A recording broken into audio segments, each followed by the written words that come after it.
नमस्कार दोस्तों, welcome back to note to success channel. Syllabus में शामिल सबसे महत्वपूर्ण विषय क्रोध निबंध को पूरा समझेंगे।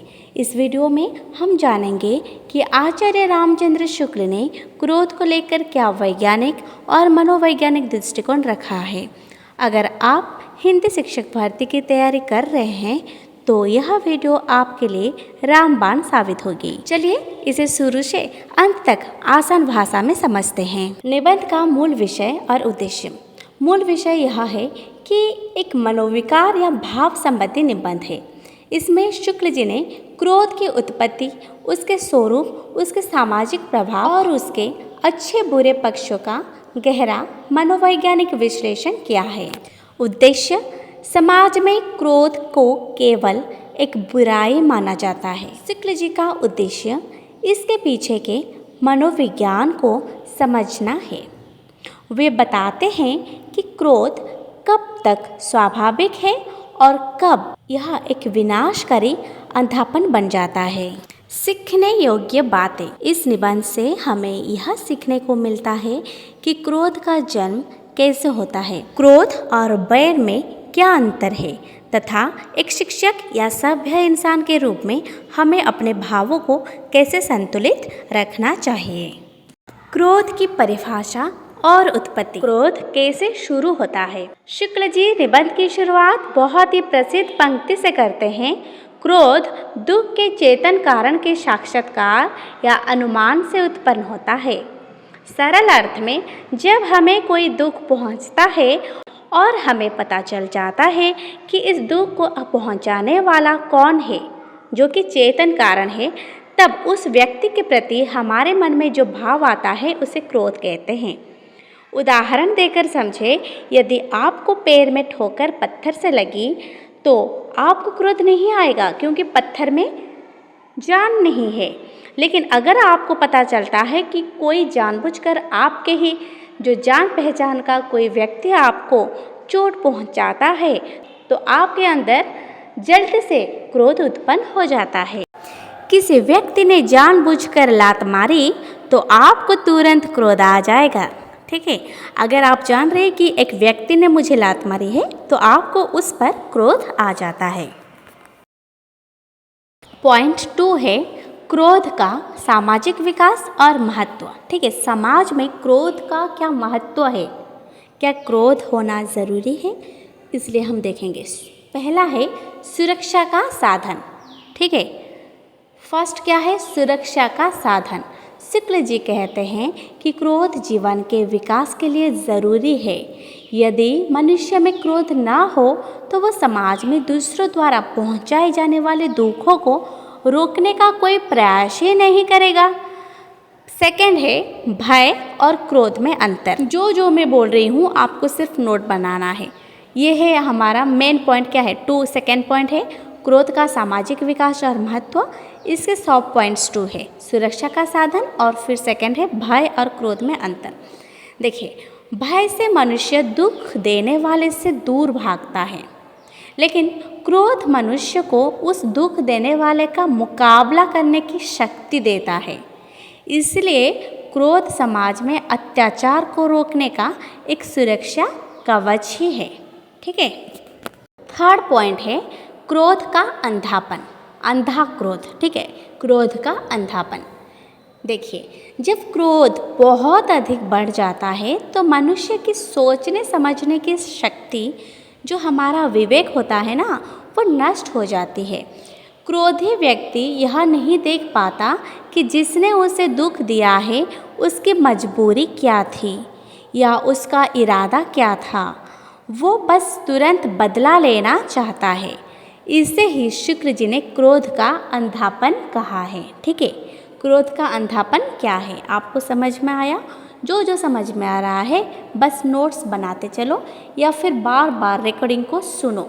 सुनने से आपके सबकॉन्शियस माइंड में ये पूरा का पूरा जो भी मैं आपको एक्सप्लेन करके बता रही हूँ आपके दिमाग में रह जाएगा। ठीक है, तो जब आप क्वेश्चन आंसर करेंगे या फिर आपके एग्जाम में जब आपके क्वेश्चंस आएंगे क्रोध विषय से, तो आपको वहाँ पर ऑप्शंस देखते ही आपको आंसर आ जाएगा। इसलिए बार बार सुनते रहो और नोट्स बनाते चलो। 4 क्रोध और वैर में अंतर। सबसे महत्वपूर्ण बिंदु है परीक्षा के लिए। शुक्ल जी की एक और अमर पंक्ति है, वैर क्रोध का अचार या मुरब्बा है। क्रोध मतलब जिसे हम इंग्लिश में एंगर बोलते हैं, यह तात्कालिक होता है। किसी ने कुछ गलत किया तो गुस्सा आया और बात वहीं ख़त्म हो गई। वैर क्या है? एनमी।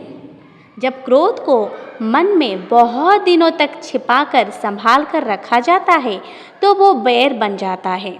जैसे आम को मसाले के साथ रखकर मुरब्बा बनाया जाता है और वो सालों चलता है, वैसे ही क्रोध जब मन में टिक जाता है तो वो वैर का रूप ले लेता है। पॉइंट नंबर 5, अमर्ष और चिढ़, क्रोध के अन्य रूप। अमर्ष क्या है? जब कोई शक्तिशाली व्यक्ति हमारे साथ अन्याय करता है और हम लाचारी के कारण उस पर अपना क्रोध प्रकट नहीं कर पाते तो मन के भीतर घुटने वाले उस दुख मिश्रित क्रोध को अमर्ष कहते हैं। चिढ़ क्या है? जब कोई छोटी छोटी बातों पर बिना किसी बड़े कारण के लगातार गुस्सा करता है तो उसे चिढ़ कहते हैं। चिड़चिड़ापन अक्सर कमजोरी या बीमारी के कारण भी होता है।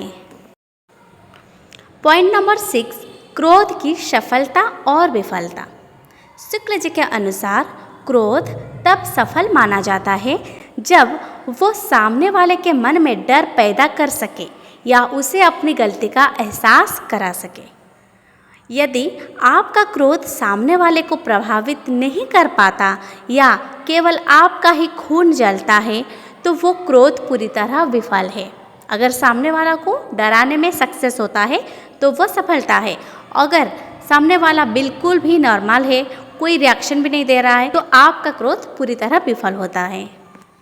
क्वेश्चन नंबर 1, क्रोध निबंध आचार्य रामचंद्र शुक्ल के किस निबंध संग्रह में संकलित है? इसका आंसर होगा विचार विधि, रस मीमांसा, चिंतामणि भागवान या फिर त्रिवेणी। इसका आंसर होगा option number C. Question number 2, क्रोध दुख के चेतन कारण के साक्षात्कार या अनुमान से उत्पन्न होता है। यह कथन किस निबंध से उद्धृत है? यह कथन क्रोध निबंध से उद्धृत है। ठीक है, ऐसे भी क्वेश्चंस आ सकते हैं। क्वेश्चन नंबर 3, शुक्ल जी के अनुसार क्रोध की उत्पत्ति के लिए दुख के कारण का कैसा होना अनिवार्य है? दुख के चेतन होना अनिवार्य है। Option number D. Question number 4, वैर क्रोध का आचार या मुरब्बा है। यह प्रसिद्ध कथन किस आलोचक का है? यह प्रसिद्ध कथन आचार्य रामचंद्र शुक्ल जी का है। क्वेश्चन नंबर 5, शुक्ल जी ने क्रोध को किस श्रेणी के अंतर्गत रखा है? शारीरिक विकार, मानसिक विकार, मनोविकार या भाव, सामाजिक कुप्रथा। इसका आंसर हो जाएगा सी। क्वेश्चन नंबर 6, क्रोध जब बहुत अधिक बढ़ जाता है और मनुष्य का विवेक नष्ट हो जाता है तो उसे शुक्ल जी ने क्या कहा है? सात्विक क्रोध, क्रोध का अंधापन, अमर्ष या चिढ़। ऑप्शन बी इज करेक्ट, क्रोध का अंधापन। दुख देने वाले से दूर भागने की प्रवृत्ति किस भाव में होती है, जबकि उसका मुकाबला करने की प्रवृत्ति क्रोध में होती है? ठीक है, दुख देने वाले से दूर भागने की प्रवृत्ति किस भाव में होती है? उत्साह, घृणा, भय, करुणा। इसका आंसर हो जाएगा सी।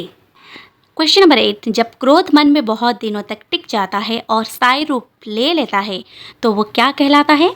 चिढ़, अमर्ष, वैर, क्षमा। ये बन जाता है ऑप्शन नंबर सी, वैर।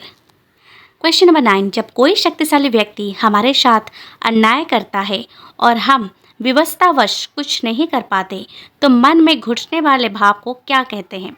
जब कोई शक्तिशाली व्यक्ति हमारे साथ अन्याय करता है और हम विवशतावश कुछ नहीं कर पाते तो मन में घुटने वाले भाव को अमर्ष कहते हैं, चिढ़ कहते हैं, प्रतिकार या फिर वैर। आंसर हो जाएगा अमर्ष।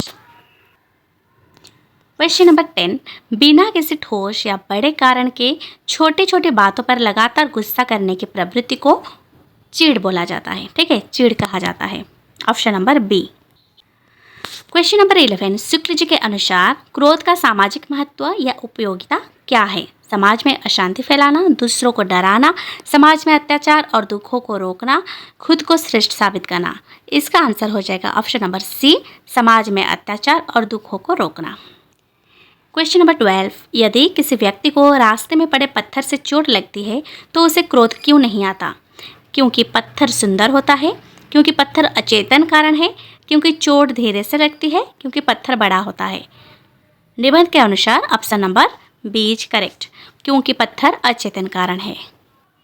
क्वेश्चन नंबर 13, शुक्ल जी के अनुसार क्रोध कब सफल माना जाता है? जब क्रोधी व्यक्ति का खून जलता है, जब सामने वाले को अपनी गलती का एहसास या भय हो, जब मारपीट हो जाती है, जब क्रोध लंबे समय तक चलता है। सफल कब बनता है?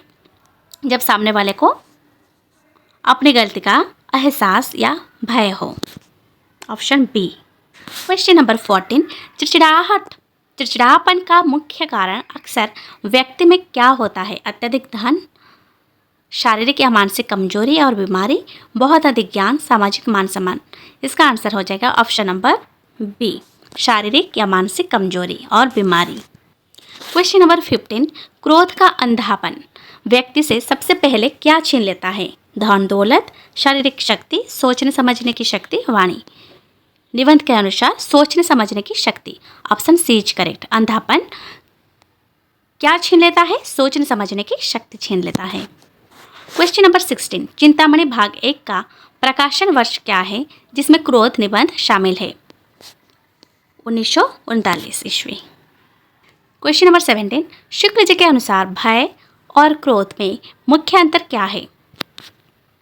इसका आंसर हो जाएगा भय सकारात्मक है और क्रोध नकारात्मक, या फिर भय बचाव या भागने का मार्ग ढूंढता है जबकि क्रोध सामना करता है। भय केवल बच्चों को होता है, दोनों में कोई अंतर नहीं है। इसका आंसर हो जाएगा option number B is correct. Question number 18, निबंध के अनुसार क्रोध की उत्पत्ति का तात्कालिक कारण क्या होता है? सुख की अनुभूति, किसी अज्ञात वस्तु का मिलना, दुख की चेतन या अनुभव, धन की हानि। Option number C is correct, दुख की चेतना या अनुभव। दुख कहाँ मिला, दुख किससे मिला, किस कारण से मिला, अगर वो पता चल जाता है तो तभी हमारा क्रोध उत्पन्न होता है। ठीक है। क्वेश्चन नंबर 19, शुक्र जी ने अचार या मुरब्बा की उपमा किसके लिए दी है? चीड़ को, अमरस को, वैर को, भय को। ऑप्शन सी इज करेक्ट, वैर को अचार या मुरब्बा बोला जाता है। अगली वीडियो किस विषय पर आप चाहते हैं? पेडागोजी या फिर हिंदी? ठीक है, क्योंकि मैं पेडागोजी क्लास भी करती हूँ। अगर आपने अभी तक पेडागोजी क्लास नहीं दिखाई तो जल्दी प्लेलिस्ट से देखिए या फिर चैनल के वीडियोस में चेक कीजिए। बहुत सारे पेडागोजी की क्लास भी हुए हैं। क्वेश्चन नंबर 20, क्रोध का एक हल्का रूप जिसमें उग्रता नहीं होती और जो केवल मन की व्याकुलता के रूप में प्रकट होता है, उसे शुक्ल जी ने क्या नाम दिया है? वैर, अमर्ष, चिड़ या फिर भय? ये आंसर आपको कमेंट सेक्शन में बताना है। तो दोस्तों, आज हमने आचार्य रामचंद्र शुक्ल के क्रोध निबंध को पूरी तरह समझा। शुक्ल जी का मानना है कि क्रोध यदि सही समय पर और सही मात्रा में हो तो वो समाज की रक्षा करता है, लेकिन यदि यह वैर या अंधेपन में बदल जाए तो खुद मनुष्य को नष्ट कर देता है। आशा है कि ओडिशा हिंदी शिक्षक परीक्षाओं के लिए यह विश्लेषण आपके काम आएगा। धन्यवाद।